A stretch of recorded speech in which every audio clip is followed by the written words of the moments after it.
Like, comment, and subscribe. Our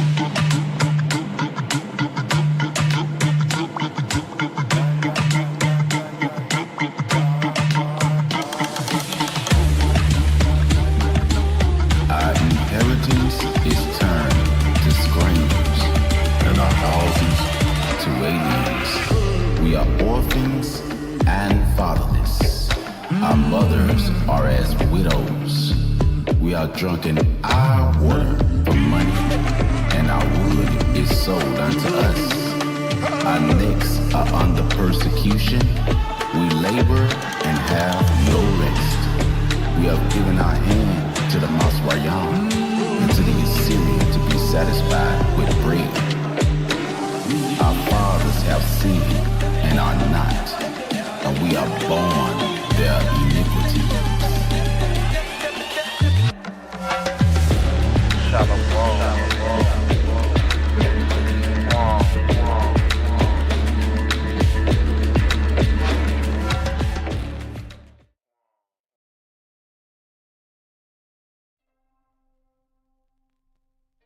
All right, Mashpaka Shalom. Sorry for what happened earlier, but I'm back now, so we could go ahead and get right into what we was gonna get into before I left off of here. All right, so Shalom again. Finna go ahead and pop this up on your screen. Got the book ready for y'all now, and here you go.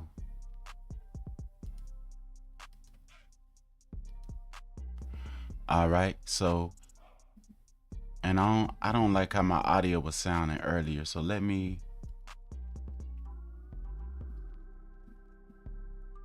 go in and take something off real quick.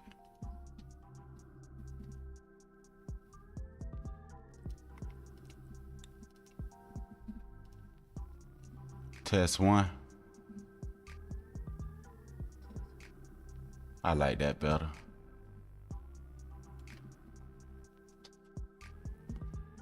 Alright, so I'm gonna go ahead and start reading, fam.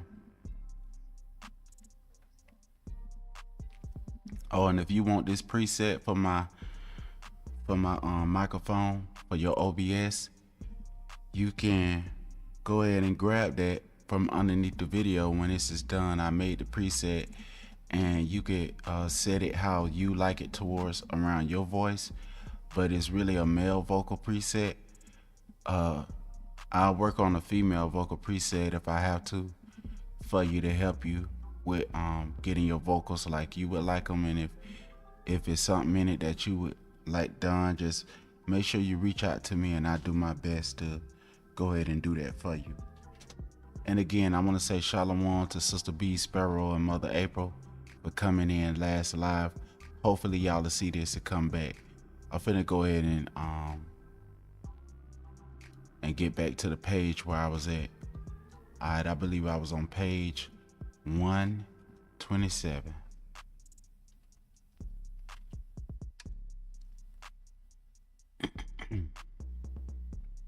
That's antebellum. Okay, so if I follow the link, I should get on the right page. Yeah, 127 on this side.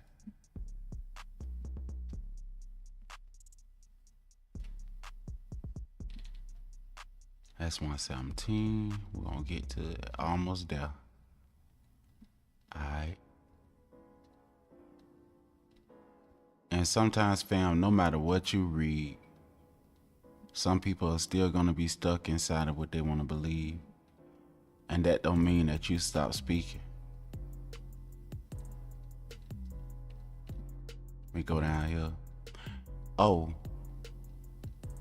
And if I have to, I'll go inside the Bible to show y'all that just because something happened back in the day where they essayed a lot of our people, it doesn't mean that that wiped away their identity. Because after the third generation, your bloodline has been restored according to the Bible. So, and they also say that's according to genetics, you know. So after the third generation, if you have let's say if you was a person that was from, if you was an Ethiopian, and what happened to our ancestors happened to that person's Ethiopian line. Shalom Cake Judah. Let's say something like that happened to one of their Ethiopian line, right?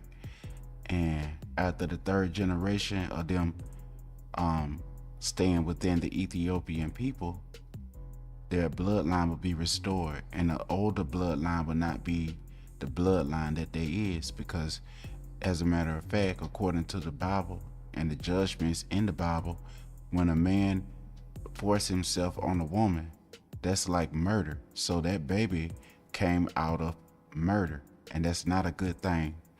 So that's why the Bible teaches us how to get back inside of our bloodline, that we won't always be a perpetual victim to that circumstance and be wiped away. So he gives us a way in order to restore our bloodlines. You know, that's like if you cut your finger, there's medication out there that you could put on your finger, and you could put peroxide on there and just clean it up real good. And for some cuts, you may need to get some antibiotics or go to the doctor. But once you heal, then that the scab that come on there come to eat up, like I think they say that's the white blood cells. They come to kill the infection if it be one, and that's why you have that black scab on you, and then it heal up. And I'm gonna give my testimony before I start reading this book right here. Chicky History Channel, she always sending books. So this book right here, before I read this, I'm gonna tell y'all a little bit about my testimony. One day I was cooking on the stove, cooking some fries on the stove. I was really, really young back then. I'd say around about 20, 25, I think 25 years old, 24. And I was cooking on somebody's stove. I was staying there with them. And the French fries, like the stove, I didn't know that stove could get that hot, and the fire started shooting up.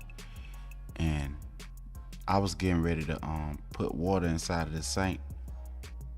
And I said, wait a minute now, I don't know about that. I mean, because sometimes water will flame up.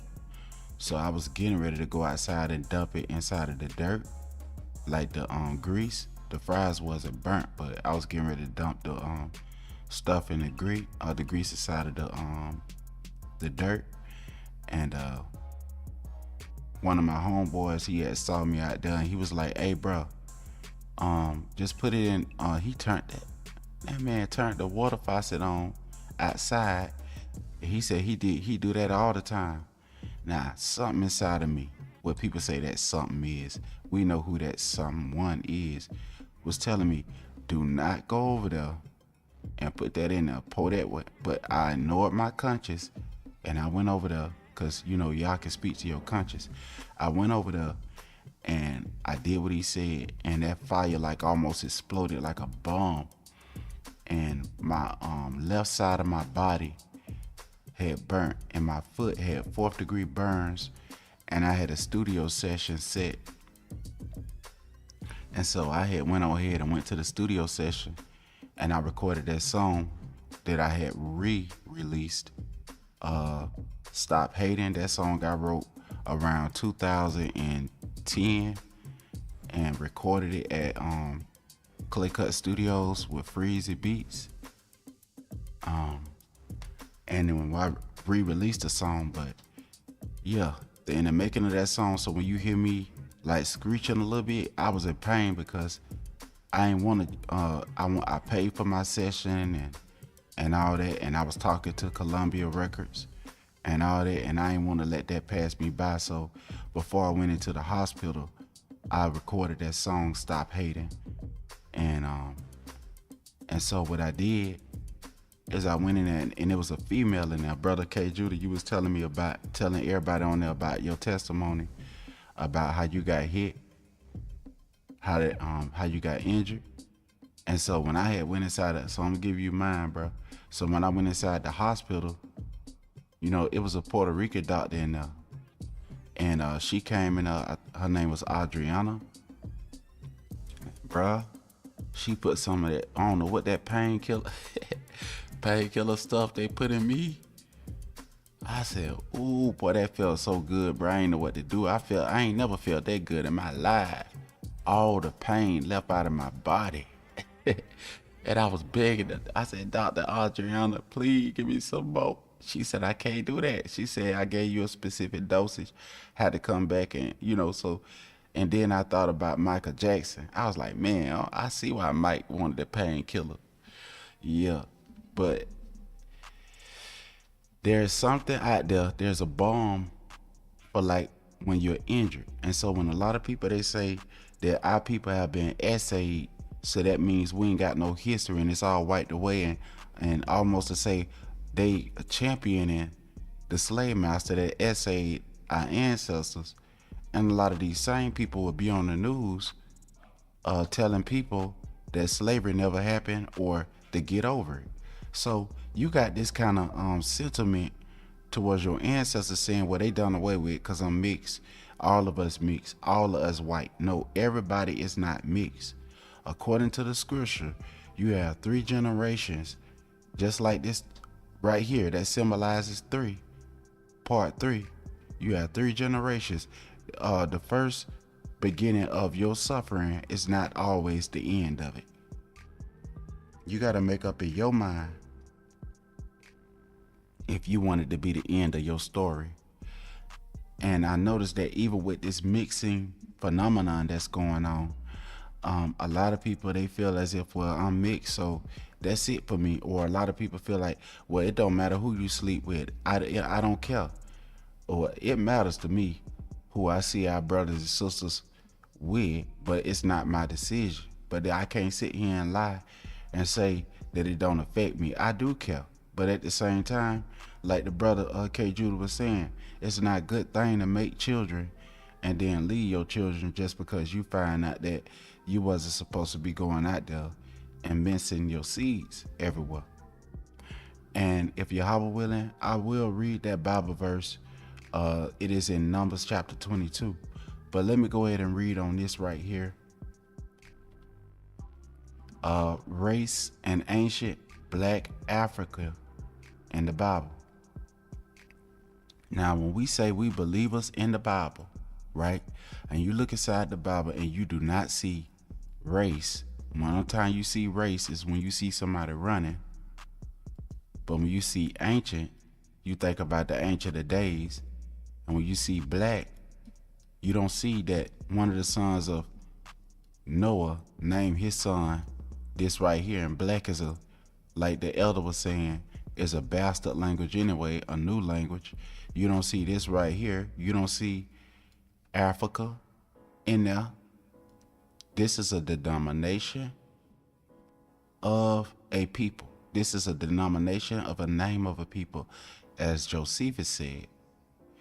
This right here comes from a whole nother language, because the Bible was not written in English.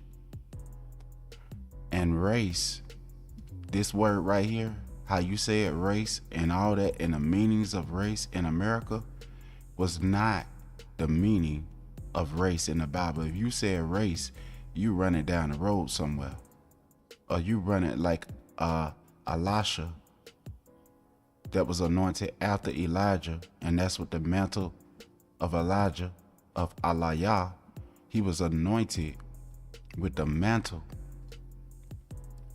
of Elijah. Elisha was anointed with the mantle of Elijah, with the office.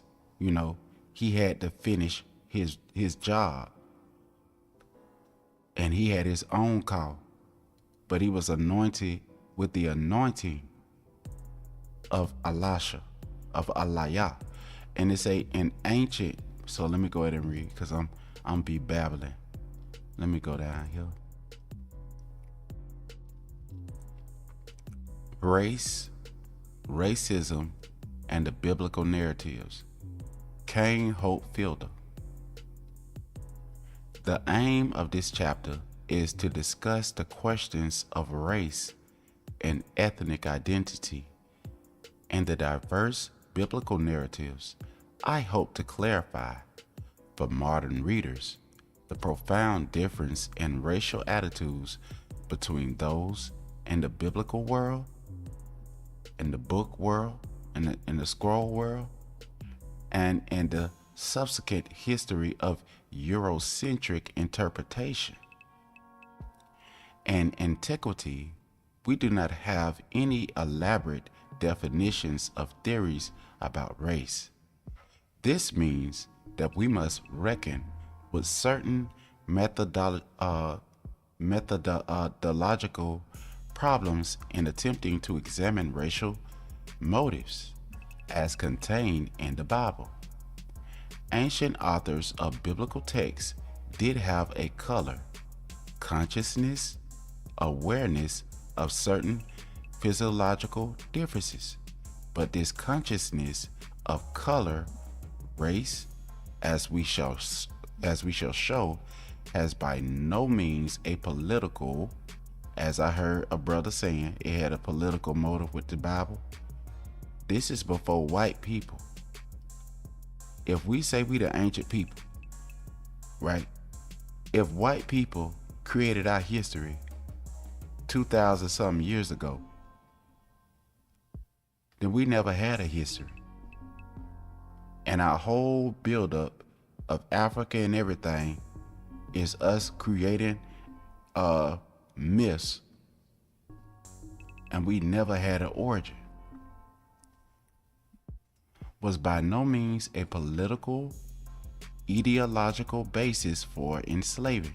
So the Israelites, knowing who they was not so that they can enslave people. The Israelites have their own lots of inheritance, just like Yashmael had their own lots of inheritance. The Girgashites, the Amorites, the Hittites, the Jebusites, all of the tribes that is written in the Grecian Hellenistic way, all have their own lots of inheritance. Oppressing, or any way demeaning other people. In fact, the Bible contains no narratives in which the original intent was to negate the full humanity of black people. And see, now they saying it in modern term, mixing it with the ancient term, and we come into confusion because black is a modern construct. It is not an ancient construct in order to separate races of people by the shades of their of the skin and by their looks. Just like in the European persuasion with Blumenbach and them, they were separating people by how they looked in Europe. They were saying that the Georgian people, they were speaking about the people from the Caucasus. They made up different descriptions. They put these things on people. And I'm gonna give you a metaphorical definition. Shalom Cody Cole 80. I'm gonna give you a metaphorical meaning by using a realistic thing that happened in real life. In school, they had us to put our hand over our heart and give pledge allegiance to the flag of the United States of America and to the republic for which it stands. And me knowing the history of what my grandmother and them taught me about them being on plantations picking cotton, and the United States was not built for their enjoyment, but built for our punishment and for our destruction and for our suffering and for our toil and for our non-liberation. As a youth, I thought about this thing, and when they would say, stand up and give pledge allegiance to the flag of America, and I didn't stand up, a white student may look at me and say, you better blankety blank stand up And I'm finna look at him and say, we're gonna have World War III up in this classroom. Because there's two different opinions on these things, we often clash. So in order for us to have the same analysis and not go off of opinion and be opinionated, if we look at the context for what it states, we will not retort to name calling, slander, and backbiting, and character assassinating. And this is the issue that I find when you're trying to mix the reality of what people are trying to convey, what me and my brothers and sisters are trying to convey on these platforms, that the Israelites saying that they are black has nothing to do with racism. We did not create racism. We did not create classism. We ain't Blumenbach. We wasn't from Germany. We didn't create the Neanderthal theory or none of that stuff. That came out of Europe. And it has been a cankerworm. It has been a locust that has run rapid throughout the whole earth. And this thing has been going on for a long time. It got to the point of a strong climax around the 1500s, that people started enslaving the very people that wrote the Bible and started putting them in fetters and chains, using religions that were bastardized religions, that actually were bastardized interpretations of the original scrolls. The Bible was written on papyrus scrolls, and that kind of paper is only found in Kemet in Africa, what we know as Hebrews as Masrim, as bondage, captivity. But to the Kemetic people, it was not Masrim, but to those who are Hebrews who had that experience there, it is Masriam. But there are many people who are the descendants of the slaves that have portraits inside of the Kemetic tombs that look like your grandfather and grandmother on those tombs. There are people within those descendants of slaves that are trying to convince those people who are descendants of slaves that they were not slaves in Kemet, and that they are delusional to believe that they are the ancient Israelites, but they are Kemetic people. When genetic tests show, even on the bones of the skulls and the bodies of the pharaohs, that these people that they keep trying to force to believe that we are Hamites and that we are Kemetic people, that our blood DNA does not even match the bone DNA or the skull DNA of the ancient African people of Ham. But our DNA matches we are descendants of the people who were slaughtered in the Lachish relief. And that's what I was trying to bring out when I was trying to play the video that Pastor Kelly had elaborately put together. See, I can code switch. They had that Pastor Kelly had elaborately put together. You understand? See, I can switch. I can code switch, but to be myself and not to be pretentious. I can go back to speaking Gullah, or what they call slang or hood. Like our brother had brought out, just because somebody has the ability to be intelligent, which is every last one of us if we use critical thinking skills, which we do. But sometimes you have to disguise that in order to be successful. And that's why when a person try to correct you in your speech, knowing that what you are saying is not ignorant, but you're speaking it in a way. You're speaking it in a way that was preserved by your ancestors, spoke in a particular way in order, like our brother had brought out, Brother Yavin brought out, the way that we speak came off of the plantation. That's how we spoke. We spoke in codes and stuff, and that kind of language helped our people to be able to survive. And now many people are trying to make it look like we are ignorant, and I'm going to say it in this way, ignorant,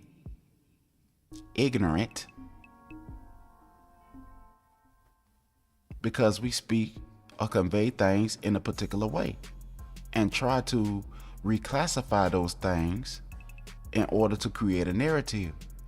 And so when I heard our sister explaining that she did not mean any harm in her speech, and when I heard my brother conveying those things a while back, it caused me to go back and think about how many of us inside of school, when we were trying to read, that they would call us speaking broken English, and they would always retort it back to us being something wrong with us. But it's nothing wrong with you identifying your identity. It's something wrong with people that wants to keep that thing dead by spreading lies and hypocrisy. Our people did not create race. This message is not an indictment at all on our people as the author of the creation of race. Neither is, if you hear my voice change in a ferocious way, it is not intended to be a slanderous thing or something to inflict pain on my brother and my sister who are victims of the creation of race, which was a social construct. But this video is to negate, like the elder had wrote down in here, because our people were never retarded and slow and stupid and couldn't think. This video is not to negate the reality that we face, nor is it to negate history, nor is it to negate progress. But this video is to illustrate the importance of knowledge and truth. The full humanity of black people or views of blacks is in an unfavorable way. Like our brother KRS-One spoke about, he said English always attacks black people because the people who are English overtook black people. So when we learn about the word nigger, we see it as a negative. But if you look up the origin of the word nigger, you won't see it as a negative. Nigger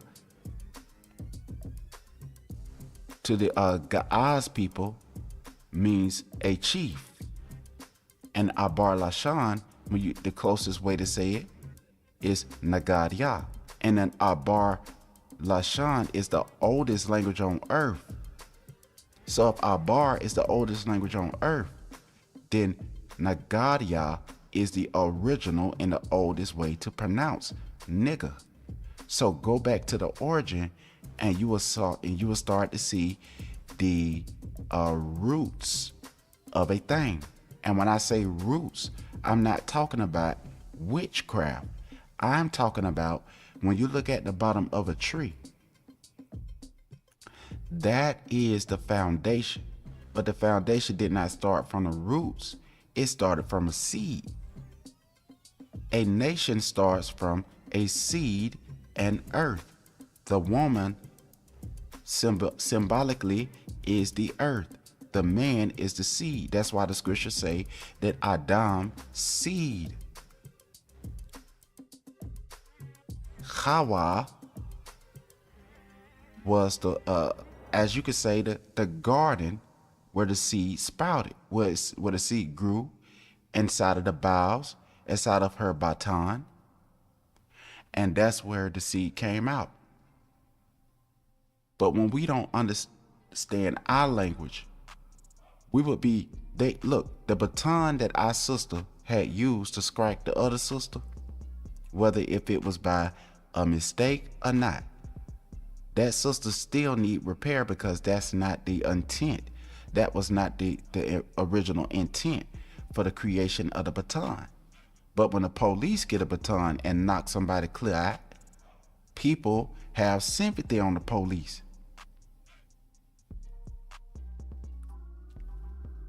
But what I'm talking about, the original intent for the word baton means the womb of a woman.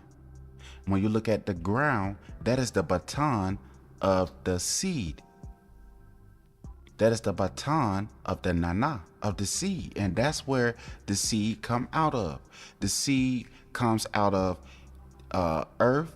It goes back into earth. And hold on, something ain't. Okay, I had a prank. These people keep calling my phone.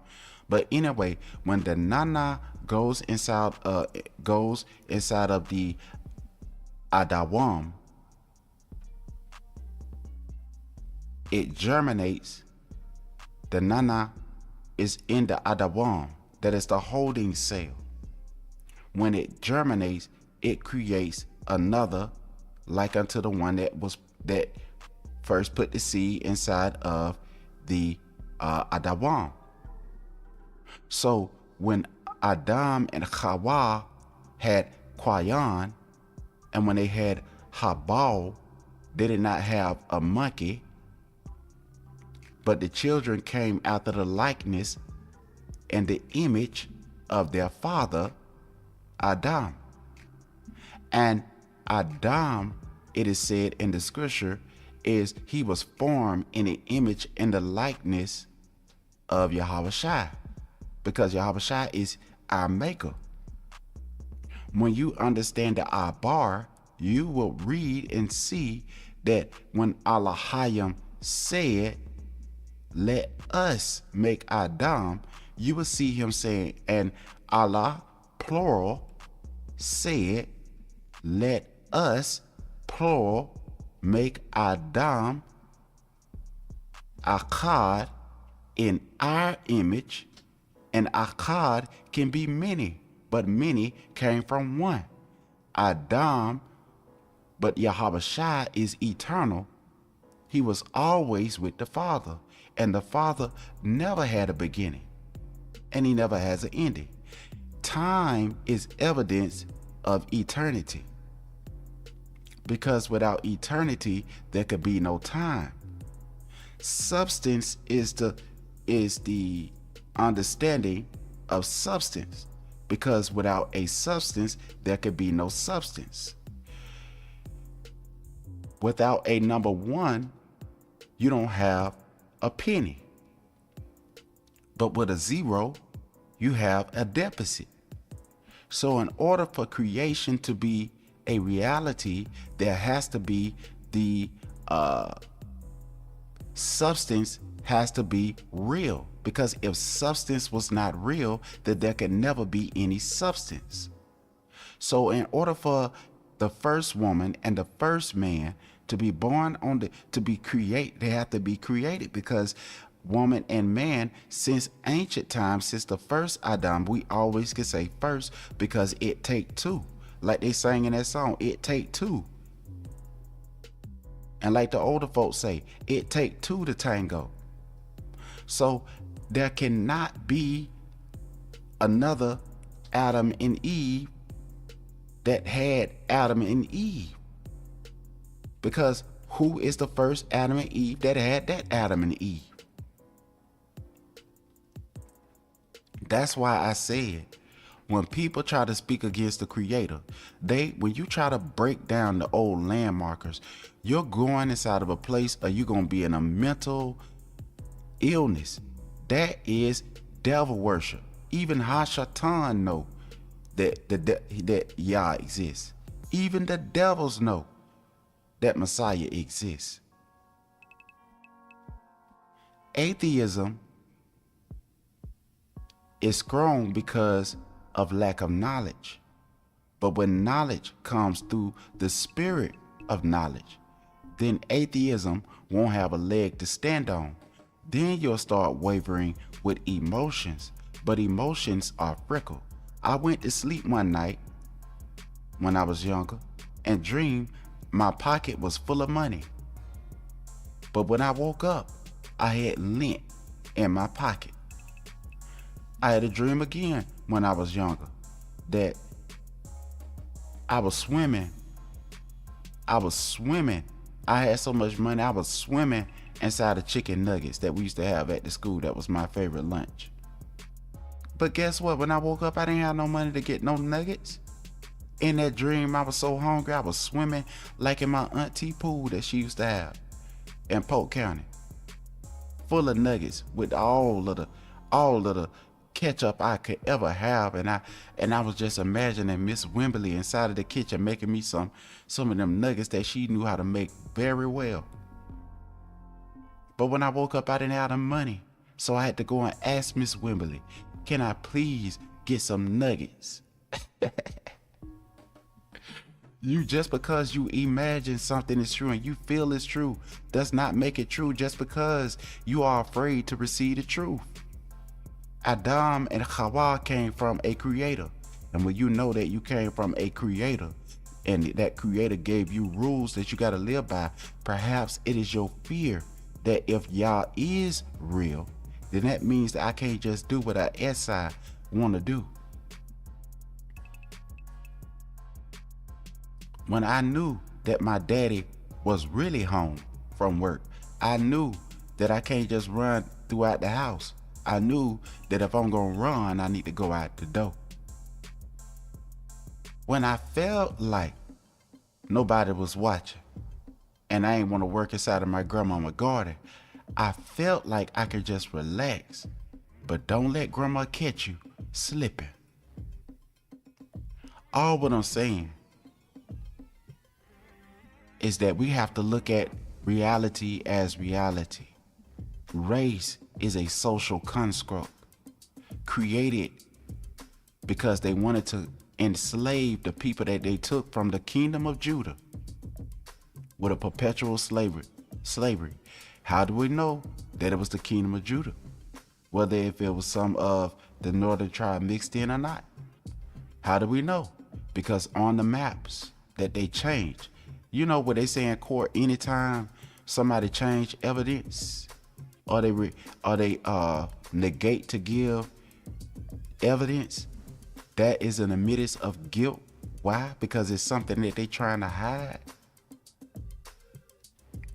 How they change what they used to have on the map on their military. The military wrote that map out. Kingdom of Judah. Awida, so Yuda. And how they tried to change that on the map to just be West Africa and South Africa. How the whole map used to be called Ophir. And now when you look up what does Ophir mean on the search engine, nothing pop up. Or when something pop up, it no longer says what it originally said in the beginning. That is an admittance of guilt. If you had nothing to hide, why are you hiding it? If what you're saying is true, why don't you tell what you say is true? But when a person refuses to expound upon what they believe, then that is an admittance of disbelief on their part, on what they believe. And that is what they call now today a gaslighting mechanism. I don't like to use that word gaslighting because a lot of times these things can be taken out of context. That is a way for a person to push their finger inside of their ear, is what I'm saying, because they don't want the truth to come out. What is so wrong with our people acknowledging within ourselves that we come from a great nation of people that were prophets, that were priests, that were messengers, the word that they put for king, that were messengers, that were seers. Ra'ah, not Ra, Ra'ah. That is what they say, Resh, Aleph,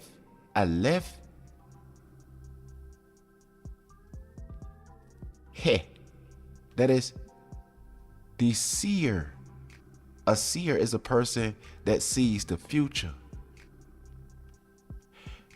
But people who are so physical, they don't understand that the earth is not all carnal. Because in order they breathe in air every day. They believe in gravity because a man gave a name to it. They believe in gravity that they cannot see, but they can see the effects. That's why Yahushua said the spirit is like the wind. You can't see it, but you can feel its authority. So a lot of people with all their head knowledge, they can't understand. And for us who looking for a sign without spiritual understanding or spiritual discernment, we won't understand. Because these things are spiritually discerned. If I wanted to be carnal, then it would be easy for me to say that everybody that's black is black. Because there's no such thing as Yahweh. Because I'm denying anything that has to do with tying me back to Yahweh Elohim. So I am an enemy of him. But some say, well, how can you be an enemy of Yahweh if he don't exist?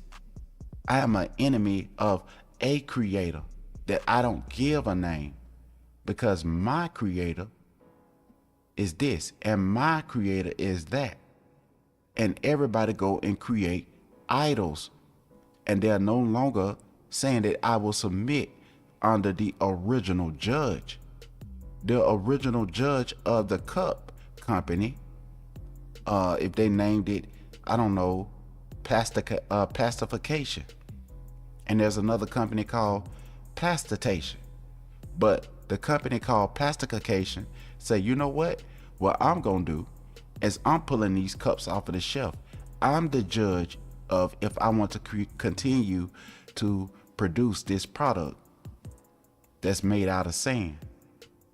I am the one that is given the authority to be the judge over if I release these products that I call what they call as plastic cups. So if that person who has the authority say, I'm going to remove these cups off of the shelves, according to law, if it's that person's stuff, if it came from them, then they should be able to do that. But when you purchase an item, that item is that person's by trade. But like I said, when Abraham purchased land, that land was his, and that was what was used for burial. Even though the land was promised to Abraham, he purchased land in his land that was his by promise.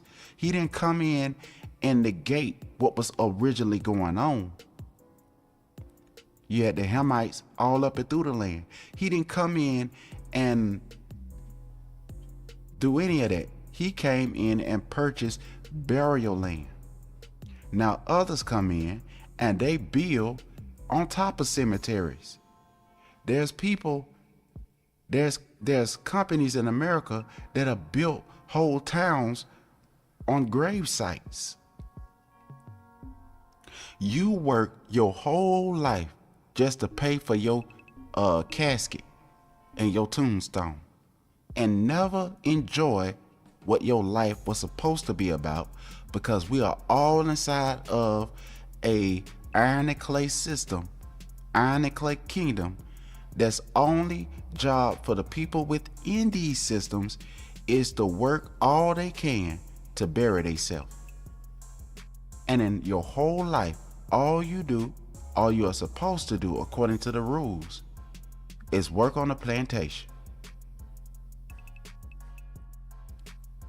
So when I say your identity, it is beyond works. Your identity was given to you before you were born because you were already in your Father. And until that seed was planted inside of your mother, you would not be here. So the seed needs the earth, and the earth needs the seed. But when you poison the ground, or when you poison the seed, then the trees won't grow up the right way. There was a tree that used to grow up behind the church that I went to for service when I was younger. And when I tasted the fruit on that tree, it didn't have no taste. And I asked my pastor, that sleep now, I asked my pastor, why do this taste like this? Are these lemons? He said no. I said, is these oranges? He said no. I said, and what is this? He said, it's a bittersweet tree. It was supposed to be an orange. It was supposed to be and let me see if I can recall what kind of orange it was. It was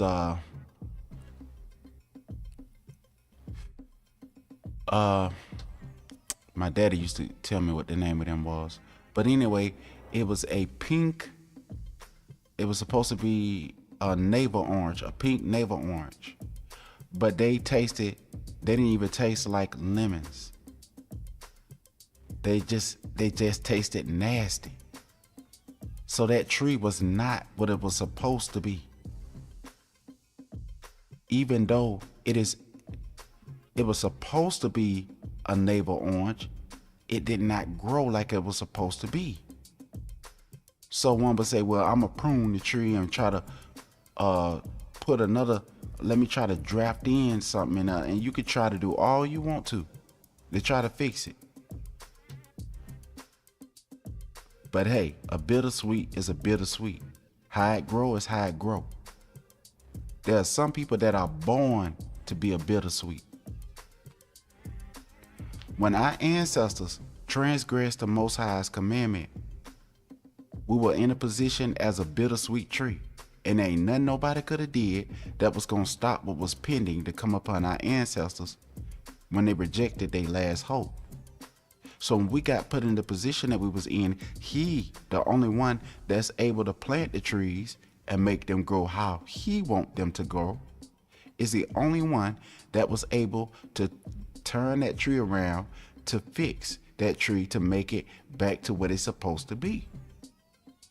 But by the people rejecting the original farmer, the original creator of seeds, they will forfeit their fixing and will always be considered as a bittersweet tree.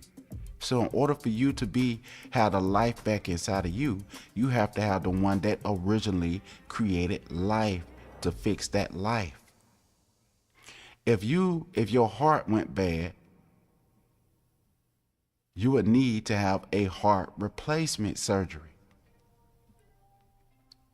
But in order for you to have a heart replacement surgery, there's a lot of people that is put to death and their organs is sold on the black market and they get away with it because of people who are deemed more important. They say they need a heart. So it's innocent black people that come up missing and their body parts is sold in the black market. Now this ain't no fun message to talk about the condition of the tree. The symptoms are the pain that you feel. Knowing the symptoms is the beginning way to know what is the mechanism for healing. And learning about your condition will cause you to be able to endure, because you know that some things take the hand of Yah. That's all I want to bring out today. Hopefully I'll cover some more of this. But as I promised, I was going to go inside the scripture and read that verse and look at right here. Afro-Asiatics. Our people came from Northeast Africa. And y'all willing, I would be back on here to finish on studying this thing right here. But let me go to Numbers chapter 22. Excuse me, and I'm finna just let it read it because of the issue that happened earlier with the live. I'm just gonna go ahead and let it read. Mashpaka. So here we go. Numbers 22. And the children of Israel set forward, and pitched in the plains of Moab, on this side Jordan, by Jericho. And Balak the son of Zippor saw all that Israel had done to the Amorites. And Moab was sore afraid of the people, because they were many. And Moab was distressed because of the children of Israel. And Moab said unto the elders of Midian, Now shall this company lick up all that are round about us, as the ox licketh up the grass of the field. And Balak the son of Zippor was king of the Moabites at that time. He sent messengers, therefore, unto Balaam the son of Beor to Pethor, which is by the river of the land of the children of his people, to call him, saying, Behold, there is a people come out from Egypt. Behold, they cover the face of the earth, and they abide over against me. Come now, therefore, I pray thee, curse me this people, for they are too mighty for me. Peradventure I shall prevail, that we may smite them, and that I may drive them out of the land. For I wot that he whom thou blessest is blessed, and he whom thou cursest is cursed. And the elders of Moab and the elders of Midian departed with the rewards of divination in their hand. And they came unto Balaam, and spake unto him the words of Balak. And he said unto them, Lodge here this night, and I will bring you word again, as the Lord shall speak unto me. And the princes of Moab abode with Balaam. And God came unto Balaam, and said, What men are these with thee? And Balaam said unto God, Balak the son of Zippor, king of Moab, hath sent unto me, saying, Behold, there is a people come out of Egypt, which covereth the face of the earth. Come now, curse me them. Peradventure I shall be able to overcome them, and drive them out. And God said unto Balaam, Thou shalt not go with them. Thou shalt not curse the people, for they are blessed. And Balaam rose up in the morning, and said unto the princes of Balak, Get you into your land, for the Lord refuseth to give me leave to go with you. And the princes of Moab rose up, and they went unto Balak, and said, Balaam refuseth to come with us. And Balak sent yet again princes, more and more honorable than they. And they came to Balaam, and said to him, Thus saith Balak the son of Zippor, Let nothing, I pray thee, hinder thee from coming unto me. For I will promote thee unto very great honor, and I will do whatsoever thou sayest unto me. Come therefore, I pray thee, curse me this people. And Balaam answered and said unto the servants of Balak, If Balak would give me his house full of silver and gold, I cannot go beyond the word of the Lord my God to do less or more. Now therefore I pray you, tarry ye also here this night, that I may know what the Lord will say unto me more. And God came unto Balaam at night, and said unto him, If the men come to call thee, rise up and go with them. But yet the word which I shall say unto thee, that shalt thou do. And Balaam rose up in the morning, and saddled his ass, and went with the princes of Moab. And God's anger was kindled because he went. And the angel of the Lord stood in the way for an adversary against him. Now he was riding upon his ass, and his two servants were with him. And the ass saw the angel of the Lord standing in the way, and his sword drawn in his hand. And the ass turned aside out of the way, and went into the field. And Balaam smote the ass, to turn her into the way. But the angel of the Lord stood in a path of the vineyards, a wall being on this side, and a wall on that side. And when the ass saw the angel of the Lord, she thrust herself unto the wall, and crushed Balaam's foot against the wall. And he smote her again. And the angel of the Lord went further, and stood in a narrow place, where was no way to turn either to the right hand or to the left. And when the ass saw the angel of the Lord, she fell down under Balaam, and Balaam's anger was kindled, and he smote the ass with a staff. And the Lord opened the mouth of the ass, and she said unto Balaam, What have I done unto thee, that thou hast smitten me these 3 times? And Balaam said unto the ass, Because thou hast mocked me, I would there were a sword in mine hand, for now would I kill thee. And the ass said unto Balaam, Am not I thine ass, upon which thou hast ridden ever since I was thine unto this day? Was I ever wont to do so unto thee? And he said, Nay.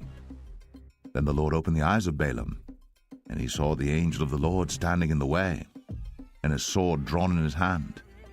And he bowed down his head, and fell flat on his face.